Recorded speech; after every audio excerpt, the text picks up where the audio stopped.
नमस्कार दर्शकों, बात आज के चैनल के कार्यक्रम टॉप 10 में आपका स्वागत है। इस कार्यक्रम में हम आपको देश दुनिया की अभी तक की 10 बड़ी खबरें बताएंगे। तो नजर डालते हैं अभी तक की 10 बड़ी खबरों पर। अर्जेंटीना के पोप फ्रांसिस का निधन सोमवार को हो गया था। इस दौरान दुनिया भर के हजारों अनुयायी शामिल हुए। कम से कम 130 विदेश प्रतिनिधि मंडलों ने इस कार्यक्रम में भाग लिया। भारत की तरफ से राष्ट्रपति द्रौपदी मुर्मू, केंद्रीय संसदीय कार्य और अल्पसंख्यक मामलों के मंत्री किरण रिजिजू के साथ पोप के अंतिम संस्कार में शामिल हुए। साथ में केंद्रीय राज्य मंत्री जॉर्ज कुरियन और गोवा विधानसभा के उपाध्यक्ष जोशुआ डिसूजा भी शामिल हुए। पीएम नरेंद्र मोदी ने आज सुबह 11 बजे वीडियो कॉन्फ्रेंसिंग के जरिए देश भर के 51,000 से अधिक नव नियुक्त युवाओं को नियुक्ति पत्र दिए हैं। यह कार्यक्रम रोजगार मेला के 15वें संस्करण के तहत आयोजित किया जा रहा है, जिसका उद्देश्य युवाओं को सरकारी नौकरियों के अवसर देकर उनके सशक्तिकरण और राष्ट्रीय विकास में भागीदारी को बढ़ावा देना है। ये रोजगार मेला देश के 47 जगहों पर आयोजित किया जाएगा। इसमें देश भर से चुने गए युवाओं को केंद्र सरकार के विभिन्न मंत्रालयों और विभागों में नौकरी के लिए चुना गया है। राष्ट्रीय स्वयंसेवक संघ के सरसंघ चालक डॉक्टर मोहन भागवत नई दिल्ली स्थित प्रधानमंत्री पुस्तक संग्रहालय में आयोजित एक विशेष कार्यक्रम में आज पुस्तक द हिंदू मैनिफेस्टो का विमोचन करेंगे। यह पुस्तक विश्व हिंदू कांग्रेस के संस्थापक स्वामी विज्ञानंद द्वारा रचित है। पुस्तक में आधुनिक युग में समृद्धि, सुशासन और न्याय की स्थापना के लिए रूपांतरीकरण दृष्टिकोण प्रस्तुत किया गया है। यह दृष्टिकोण वेदों, रामायण, महाभारत, अर्थशास्त्र और शुक्र नीति सार जैसे प्राचीन हिंदू ग्रंथों के शाश्वत ज्ञान पर आधारित है। अमेरिका की राष्ट्रीय खुफिया निदेशक तुलसी गबार्ड ने पहलगाम हमले के बाद भारत के समर्थन की बात कही है। उन्होंने कहा, भारत पहलगाम हमले के लिए जिम्मेदार लोगों की तलाश कर रहा है और अमेरिका इसमें उसका पूरा साथ देगा। पहलगाम में हुए हमले को 2019 में पुलवामा हमले के बाद घाटी में सबसे घातक हमला माना जा रहा है। गबार्ड ने कहा, हम पहलगाम में 26 हिंदुओं को निशाना बनाकर किए गए भीषण इस्लामी आतंकवादी हमले के मद्देनजर भारत की एकजुटता से खड़े हैं। हम प्रधानमंत्री नरेंद्र मोदी और भारत के लोगों के साथ हैं और इस जघन्य हमले के लिए जिम्मेदार लोगों को पकड़ने में भारत का समर्थन करेंगे। पाक कैसे आतंकवादियों द्वारा पहलगाम आतंकी हमले के जवाब में भारत ने 1960 की सिंधु जल संधि को निलंबित कर दिया है और सिंधु नदी के पानी को पाकिस्तान जाने से रोक दिया है। सरकार ने कहा कि भारत यह सुनिश्चित करेगा कि सिंधु नदी का कोई भी पानी बर्बाद ना हो या पाकिस्तान में ना जाने दिया जाए। नदी के पानी को पाकिस्तान पहुंचने से रोकने के लिए 3 मोर्चे, अल्पकालिक, मध्य अवधि और दीर्घकालिक योजनाओं की घोषणा की गई है। जल शक्ति मंत्री CR पाटिल ने कहा कि पानी की एक भी बूंद बर्बाद नहीं हो, इसके लिए व्यवस्था की जाएगी। उन्होंने बताया कि सिंधु बेसिन की नदियों के किनारे बांधों की क्षमता बढ़ाई जाएगी ताकि अधिक पानी संग्रहित किया जा सके।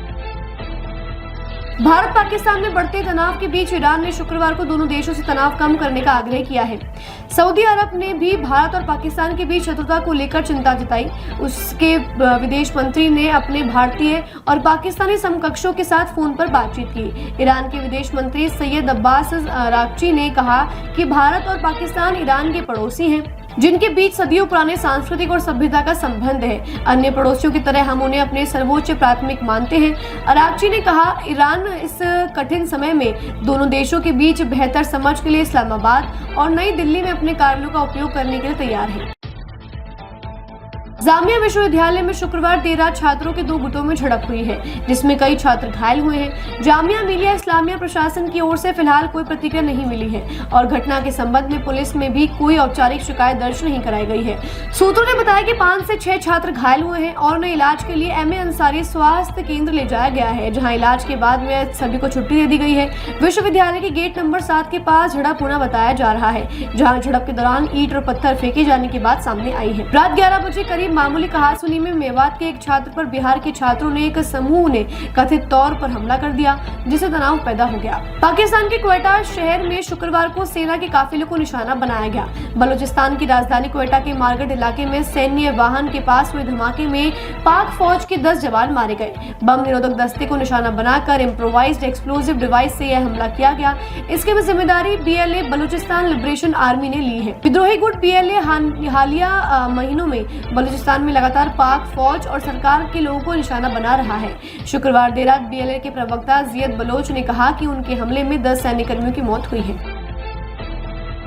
पहलगाम आतंकी हमले के बाद अमरनाथ यात्रा के पंजीकरण में भारी कमी आई है। उधमपुर में जम्मू कश्मीर बैंक की मुख्य शाखा में बनाए गए काउंटर पर इक्का दुक्का श्रद्धालु ही पंजीकरण के लिए पहुंच रहे हैं।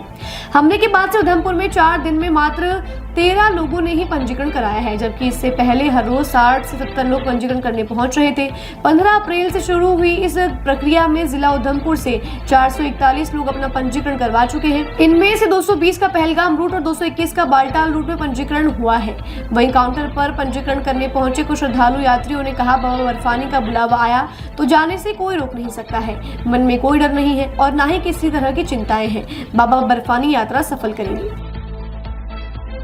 उत्तर प्रदेश के गोरखपुर में तेज रफ्तार का कहर देखने को मिला, जहां शुक्रवार देर रात करीब 11 बजे रघुनाथपुर भगवानपुर गांव के पास एक तेज रफ्तार कार ने सड़क किनारे सो रहे लोगों को कुचल दिया। इस सड़क हादसे में एक ही परिवार के 7 लोग घायल हो गए, जिनमें मां और बेटी की इलाज के दौरान मौत हो गई। घटना की जानकारी मिलते ही बड़ी संख्या में पुलिस टीम मौके पर पहुंची और एक को हिरासत में ले लिया गया है। घटना के बाद इलाके में हड़कंप मच गया। सूत्रों ने बताया कि कार बारातियों से भरी थी। टॉप 10 में आज के लिए बस इतना ही। कल फिर नई खबरों के साथ हम होंगे आपसे रूबरू। तब तक के लिए दीजिए इजाजत। नमस्कार।